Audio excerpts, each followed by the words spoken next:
Hello everyone, welcome to my channel cooking world. এটা হলো আমার ফার্স্ট কুকিং ব্লগ। আজ ছিল সানডে তো প্রায় প্রত্যেকের বাড়িতেই স্পেশাল কিছু তৈরি হয়। সেই মতো আমাদের বাড়িতেও আজ স্পেশাল দুপুরের লাঞ্চটা হয়েছিল। তার রেসিপিটাই আজ শেয়ার করছি। প্রথমেই রান্না করছি খাসির মাংস। তার জন্য খাসির মাংস ধুয়ে বেছে জল ঝরাতে রেখে দিয়েছি। এরপর গ্যাসের মধ্যে কড়াই বসিয়ে তাতে সরিষার তেল দিয়ে তেলটা গরম হয়ে গেলে দারচিনি ফোড়ন দিয়ে দিলাম। দারচিনির থেকে গন্ধ বেরিয়ে এলে তাতে 4টে মিডিয়াম সাইজের পেঁয়াজ কেটে রাখা ছিল, সেটা দিয়ে ভালোভাবে নেড়েচেড়ে তাতে তেজপাতা আর 4-5টা লং দিয়ে দিলাম। এরপর পেঁয়াজটা ভালোভাবে ভাজতে হবে। পেঁয়াজটা হালকা ব্রাউন হয়ে এলে তাতে বেটে রাখা আদা রসুনের 3-4 চামচ পেস্ট দিয়ে দিলাম। এরপর আদা রসুনের পেস্টের সাথে পেঁয়াজটা ভালোভাবে নাড়াতে হবে। এরপর ঘরোয়া মশলা 3 চামচ লবণ, 2 চামচ হলুদ, 2 চামচ ধনে গুঁড়ো, 2 চামচ জিরে গুঁড়ো তাতে দিয়ে দিলাম। এরপর মশলাটা ভালোভাবে নাড়াতে হবে। এভাবে বেশ কিছুক্ষণ ধরে মশলাটাকে ভালোভাবে কষিয়ে নিতে হবে। আমি এখানে শুকনো লঙ্কার গুঁড়ো ব্যবহার করিনি, কেন আদা রসুনের পেস্টের সাথে 4-5টা শুকনো লঙ্কা বেটে নিয়েছিলাম, সেটাই আমি এখানে আজ ব্যবহার করেছি। এরপর মশলাটা ভালোভাবে কষাতে থাকতে হবে।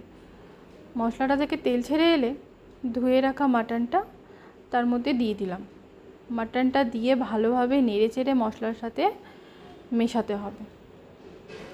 মশলাটার সাথে ভালোভাবে মাটনটা মিশিয়ে গেলে তারপর ঢাকনা দিয়ে ঢেকে দিলাম। এরপর আঁচটা একদম লো টু মিডিয়াম করে রাখলাম, যাতে মাটন থেকে জল ছেড়ে দেয় আর সেই জলেই মাটনটা যেন কষতে কষতেই প্রায় সেদ্ধ হয়ে যায়। মাটনটা ঢেকে দেওয়ার পর আর একটা গ্যাসের মধ্যে ভাতের জল চড়িয়ে দিলাম। এরপর ভাতের জল চড়িয়ে দেওয়ার পর আর একটা গ্যাসের মধ্যে কড়াইয়েতে জল বসিয়ে দিলাম গরম হতে। তাতে 2 চামচ নুন দিয়ে জলটা ফুটে এলে তার মধ্যে ধুয়ে রাখা পাটের শাকগুলো দিয়ে দিলাম। আজ আমি মিষ্টি পাটের শাক রান্না করছি। মিষ্টি পাটের শাকটা খেতে বেশ ভালোই লাগে।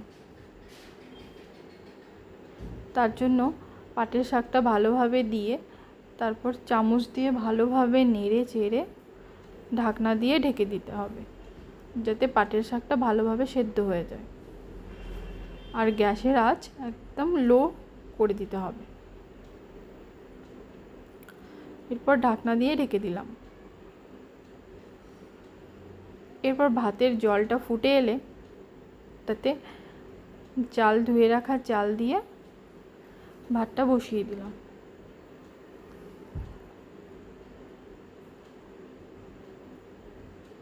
এরপর একদিকে পাটের শাক, একদিকে ভাত আর একদিকে মাটনটা ভালোভাবে সেদ্ধ হতে থাকছে। 3টে চুলোতে 3টা তরকারি বসানো আছে। মাঝে মাঝে পাটের শাকটা নেড়ে চেড়ে দিতে হবে, যাতে জমা বেঁধে যায়। অনেক সময় পাটের শাক কী হয় যে জলের মধ্যে সেদ্ধ হতে হতে জড়ো বেঁধে যায়, সেগুলোকে হালকা হালকাভাবে নেড়ে চেড়ে সেটাকে পুরো শুকনো শুকনো করে করতে হবে, ঝেড়ে ঝেড়ে। এরপর মাঝে মাঝে মাটনটাকেও নেড়ে চেড়ে দেখতে হবে। তাই ঢাকনা তুলে মাটনটাকে ভালোভাবে নেড়ে দিলাম, যাতে ওপরের আর নিচের মাটনগুলোর মধ্যে ভালোভাবে এদিক ওদিক হয়ে যায় আর প্রত্যেকটা মাটনই যেন সফটলি সিদ্ধ হয়ে যায়। তারপর মাটনটাকে আবার ঢাকনা দিয়ে ঢেকে দিলাম। এবার এদিকে পাটের শাকটাকেও জলটা ভালোভাবে শুকিয়ে আসতে হবে। তার জন্য বারে বারে নেড়ে চেড়ে দিচ্ছি। আর এভাবে যেভাবে নুডলস ঝাড়ে সেভাবে ভালোভাবে ঝেড়ে ঝেড়ে পাটের শাকগুলোকে একটা থেকে আরেকটা থেকে ছুটিয়ে ভালোভাবে আলগা করার চেষ্টা করছি, যাতে প্রত্যেকটা পাটের শাক একটা একটা হয়ে যায়। এইভাবে শুকনো মিষ্টি পাটের শাকগুলো খেতে বেশ ভালোই লাগে। ভালোভাবে প্রত্যেকটা পাটের শাক আলগাভাবে ঝেড়ে ঝেড়ে রান্না করলে সেগুলো দেখতেও ভালো লাগে আর খেতেও বেশ ভালো লাগে। আবার এই মাটনটা দেখেন, মাটন থেকে তেল ছেড়ে দিয়েছে। 3-4টে কাঁচা লঙ্কা দিয়ে দিলাম। এবার আবার মাটনটা ভালোভাবে নেড়ে চেড়ে দিলাম, যাতে সুন্দরভাবে সমানভাবে নাড়াচাড়া হয়। মাটনটা কিন্তু প্রায় কষিয়ে এসেছে। এরপর এটাকে গরম করে জল বসাতে,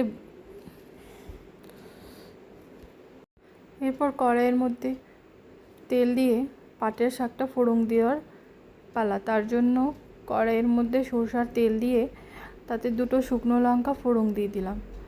শুকনো লঙ্কাগুলো লাল লাল হয়ে গন্ধ বেরিয়ে এলে তাতে কেটে রাখা পেঁয়াজ আর 4-5 কোয়া রসুনের টুকরো দিয়ে ফোড়নটা ভালোভাবে ভাজতে হবে। ফোড়নটা ততক্ষণ ভাজতে হবে যতক্ষণ না ব্রাউন কালার হয়ে যায়। এদিকে ফোড়নটা ভালোভাবে নেড়ে চেড়ে ভাজতে ভাজতে যখন বাদামি বর্ণের হয়ে যাবে তখন তাতে ভেজে সেদ্ধ করে রাখা পাটের শাকগুলো ছিল সেগুলো দিয়ে ভালোভাবে নেড়ে চেড়ে আবারও শুকনো শুকনো করে নিতে হবে। পাটের শাকটা ভালোভাবে নাড়াচাড়া করতে হবে যাতে ওর মধ্যে যে রসরসা ভাবটা আছে সেটা যেন পুরোপুরি শুকিয়ে যায় আর পাটের শাকটা একদম যেন ঝরঝরে হয়ে যায়। দেখেন পাটের শাকগুলো প্রায় ঝরঝরে হয়ে এসছে আর একটা পাতাগুলো আলগা আলগা হয়ে গেছে।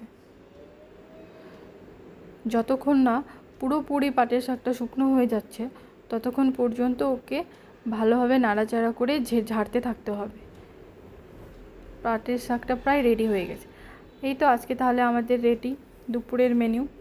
ভিডিওটা ভালো লেগে থাকলে অবশ্যই কিন্তু লাইক, কমেন্ট এবং শেয়ার আর সাবস্ক্রাইব করতে ভুলবেন না। ধন্যবাদ।